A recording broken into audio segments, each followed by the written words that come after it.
Magandang araw sa ating mga guro, magulang at kapwa mag-aaral.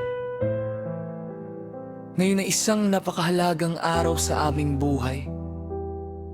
Isang araw na sumisimbolo ng pagtatapos ng isang yugto at pagsisimula ng bagong pangarap. Hindi naging madali ang paglalakbay na aming tinahak. May mga puyat na gabi, mga pagsubok na halos sumuko na kami at mga araw na tila napakahirap magpatuloy. Ngunit sa kabila ng lahat, narito kami ngayon, nakatayo ng may kangal at tagumpay. Ang araw na ito ay hindi lamang tagumpay ng mga estudyante.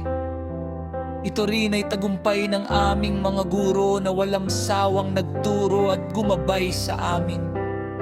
Sa inyong tiyaga at pagmamalasakit, nahubog ninyo hindi lamang ang aming kaalaman kundi pati ang aming pagkatao.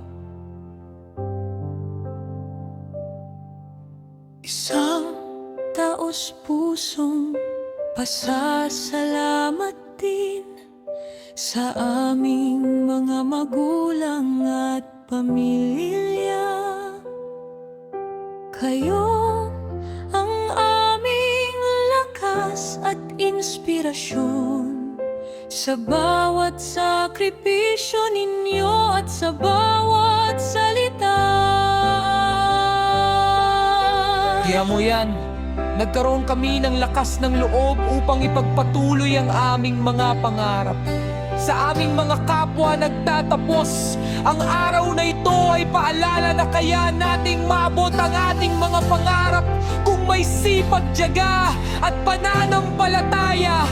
Dalhin natin ang mga aral na natutunan natin sa paaralan sa susunod na kabanata ng ating buhay. Sa pagtatapos, naway maging gabay natin ang ating mga pangarap at patuloy tayong magsikap para sa mas maliwanag na kinabukasan.